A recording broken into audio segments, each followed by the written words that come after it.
There are 6 major changes coming to how credit works in 2026, and they're already starting to change how lenders see you, even if you haven't applied for anything yet. In a second, you'll see why maxing cards out and paying them down off every month might actually start working against you. You also see which debts are about to suddenly appear and quietly disappear from your credit reports, and how credit bureaus are finally being forced to stop flipping your personal info for profit. Now, first, credit scores are going to start watching your behavior over time, not just taking snapshots. This is the biggest one. So mortgage lenders are moving from the old classic FICO scores to newer models called FICO 10T and Vantage Score 4.0.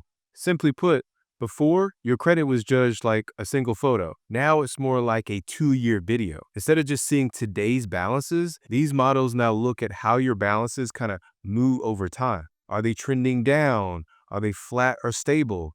Or are they slowly creeping up month after month? That trend matters. I mean, a lot. So if you're the type who maxes a card out, then pays it off and repeats that, that used to work fine. Under these new models, though, that pattern can look risky, even if you paid in full. But if you keep balances low and steady for months at a time, you start looking incredibly strong. This is why short-term credit plays that lower utilization are going to matter less and less soon. And consistency will soon matter more than ever. So you want to think in 12 to 24-month windows, not 30-day cycles. Then second, medical debt is officially removed from credit reports, and this one's massive. So by 2026, medical collections are going from credit reports, not weighted less, not ignored sometimes, just straight up gone. So about 15 million Americans will see cleaner reports overnight, and the average score bump is expected to be around 20 points. So if you ever had, let's say, emergency room bills, insurance disputes, surprise hospital charges, you know how unfair medical debt can be. It's not lifestyle spending or poor planning. It's usually just life happening to people. So now lenders are no longer allowed to use medical debt when making credit decisions. This alone will help tens of thousands of people qualify for homes who couldn't before. Then three, mortgage trigger lead spam will finally end. So if you ever apply for a mortgage, you probably remember this part. You submit one application and then suddenly your phone explodes. You're getting calls, texts, emails, sometimes within minutes. That's because credit bureaus used to be able to sell your info the very moment your credit was pulled. Those are called trigger leads. That officially ends in March of 2026. So now your info can't be sold unless you give consent. Only your actual lender or existing bank can see it, and random brokers can't pile on anymore. And I definitely think this is a big win for us consumers. But let me know, has this ever happened to you?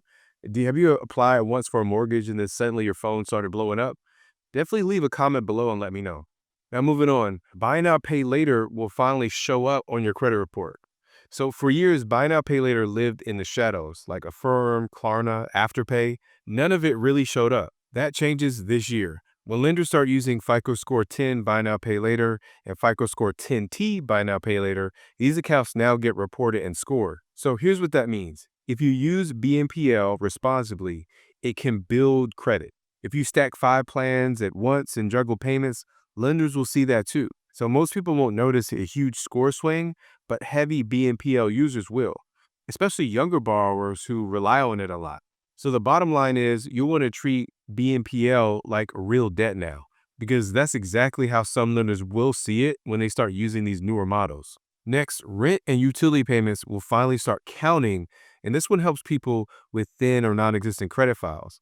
So the newer models like FICO Score 10T and Vantage Score 4.0 can now factor in things like rent history and utilities and phone bills. And that's huge for renters who've paid on time for years but never had credit cards. Platforms like Experian Boost, Boom Pay, and Rent Track make this possible. And here's the nice part. Most negative rent history still doesn't report unless it goes to collections. So it's mostly upside if you pay your bills. And if you've been paying rent faithfully, it's finally getting recognized. And then lenders are moving away from hard score cutoffs. And most people don't know about this one. Fannie Mae just dropped the old 620 minimum FICO score requirement. That 620 line used to be a hard stop for a lot of buyers. Now, instead of those rigid cutoffs, lenders are starting to look at the full picture. So income, cash flow, payment history, not just a single number. This doesn't necessarily mean standards are looser. It means they're getting better at handling edge cases and those one-off situations. But did you know that not every lender uses the same score? If I had to guess, I'd say about 90+% of people don't realize there isn't just one FICO score. There are dozens of them. And on top of that, each credit bureau can generate its own version of that same model. So now you've got different scores for different industries, different versions of FICO, and different results depending on whether that lender is pulling from Experian, Equifax, or TransUnion. So you could be looking at the same person, same credit habits, and still be looking at three different numbers. That alone explains why the approvals feel so random sometimes. And this is exactly why I put together my free credit card pre-approval master list. Instead of guessing, it shows you which banks let you check offers with no hard pull. And it shows you where you can often see real limits before applying. And it's designed to help you avoid unnecessary hard inquiries and apply smarter. So remember, just hit the link below to get it for free. But back to what we're talking about. To show you exactly how this plays out in real life, here's what different lenders actually look at.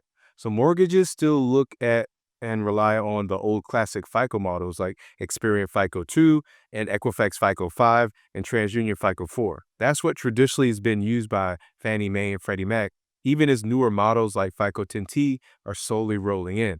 And then the auto lenders usually pull some version of FICO Auto Score 8, FICO Auto Score 9, and these are industry-specific scores designed to predict car loan behavior.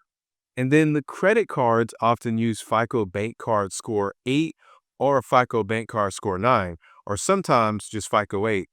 And here's the key. New FICO models don't flip overnight.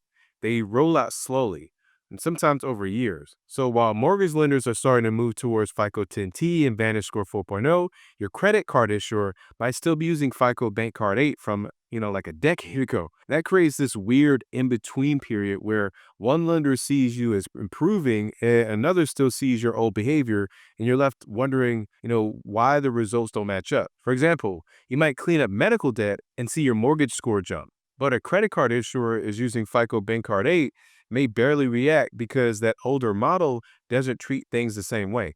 Or let's say you've been doing great keeping balances low for 6 months. Under FICO Score 10T, that steady trend looks amazing, but a card issuer using a snapshot model like FICO 8 may only care what your balance looks like this month.